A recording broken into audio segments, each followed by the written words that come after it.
Will I bring my stop loss to break even now? No, I'm allowed this trade. It's a very small loss. I entered with reduced risk as well, so if it takes me out, that's that. Regardless, still in this trade, still have it open on the challenge account. Phase 2 now. I noticed that it was closed by price action that had fair value gaps in the opposing direction. Price is really gonna hit my take profit now. Anyway. You know how I treat fair value gaps being closed by fair value gaps? I see it as an unfair value gap, and I don't know, but I might get another entry. I might get another trade. It's still early in the day. It's 1:30, but if not, I might just be done for the day. It's Monday, so you know, Mondays be, and they had news at 12. You know, Powell had to sneeze and Price had to do all this, but hey.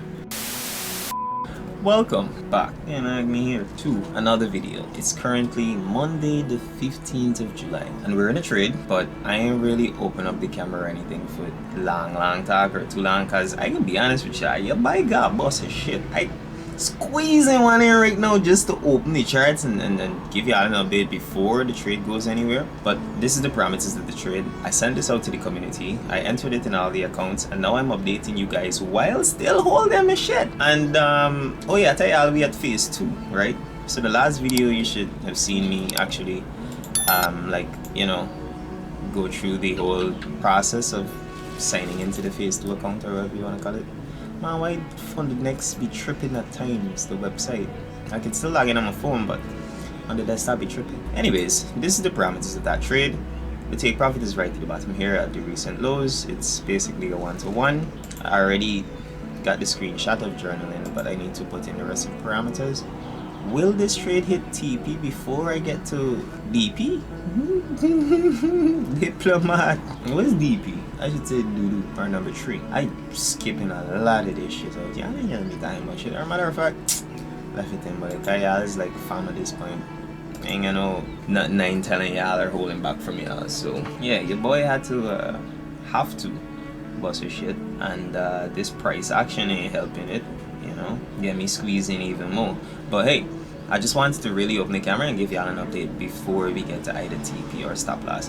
So will I bring my stop loss to break even now? No, I'm allowed this trade. It's a very small loss. I entered with reduced risk as well, so if it takes me out, that's that. If y'all hear a little background noise, nothing I can do about it, man. Promise though, for future videos, I'm gonna try my best to mitigate that noise. But yeah, I'm gonna come back and check in with y'all in a couple minutes once we get to any of the areas of interest. And yeah, I'll do a slight trade breakdown as well, because this is not my usual parameters. Or it is my usual parameters, it just isn't very clear to see. But yeah, I'll give you guys a breakdown once I'm out of the shitter, and this trade is a hitter. So I'm back, yeah, I done, and we had a little retracement, and I tell you, I'm bringing my stop loss to break even, but I brought it to break even. And you know, we had this push in my favor, then we had this slight retracement up to there, and then now we back down there. Long story short, I was taken out to break even on 2 of the accounts. On the other account, still open due to, you know, slippage and spread and fuckery from brokers. But regardless, still in this trade, still have it open on the challenge account. Phase 2 now, and yeah, stop loss is still at break even, by the way. Yeah, ain't playing, but price has been iffing. See, you see this is the 3rd time you're coming to me take profit and iffing price. I don't know what to say. I really don't know what to say. Garbage truck outside, so yeah, I can hear the noise. Honestly, the way how price is going, I don't even think it want to touch that take profit. I think it would be best for me to just close it with profits now, as there's no like support for a push to the downside. Now that the little gap that was created on the candle get closed at, there's no support. So even if it does go, it's just a wick. Oh, and in here the candles are very small. Yeah, that was the largest bearish candle, and I'm getting closed now with a full bullish candle. I think I'm gonna close. I'm gonna just, yeah, let everyone close as well.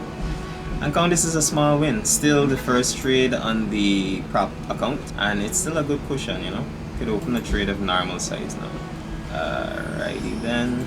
Cost me $3, but that's cool. 4. Alright. That was a very quick trade, very quick morning. I am still like really grateful. I come out with like in total, like $20, $25 profit on all accounts. Like, and I am dead ass still glad. Like, hey, it was a good trade. Let me just update the community and tell them that I'm out. Full transparency with everybody. You know? Yeah, I said I would give you guys like a breakdown as to why I entered this trade. Probably gonna wait until after this truck move, so you don't have to hear all the background noise. Price still, you know, being priced, and I'm out. I'm still out of this trade, but I'll come back to give y'all the update as to why. Real quick, battery about to die on the camera. So this fair value gap right here was supposed to act as support, right? I noticed that it was closed by price action that had fair value gaps in the opposing direction. Price is really gonna hit my take profit now. Anyway. You know how I treat fair value gaps being closed by fair value gaps? I see it as an unfair value gap, and the price action filled it. I wanted to initially catch it from here, but I only came to the charts when price was already like down here or so at about 12.45, and I thought that alright, it already retraced there. The only next possible target might be liquidity to the downside, and I was willing to risk right at the top of this whole fair value gap movement. It could have been right here, being honest with you, but I just wanted to give it the extra risk. If price did come up to this point, I would have closed it manually. So realistically, the risk was like that. The trade was like this. But nevertheless, my stop loss was at the top here, so this is the risk I took. It was basically a 1-to-1. Still pricing hit the take profit. It looking like it want to hit the take profit if and around, but I don't know. It might not. Being very honest with you. This was the whole reason why I entered the trade. This was the trade idea, risk parameters and everything. Mine's still all over the place, to be very honest. I don't know, but I might get another entry. I might get another trade. It's still early in the day, it's 1:30. But if not, I might just be done for the day. It's Monday, so you know, Mondays will be, and they had news at 12. You know, Powell had to sneeze and Price had to do all this. But hey, I guess that will be it for this one. It's a very short video. That's how it is be sometimes. Can't do nothing about that. And I will have to catch you guys in the next one. I keep forgetting to ask y'all to like the video and subscribe at the beginning of the video, but if you made it this far, please remember to like, comment, and subscribe. Peace. Bye, have a great time.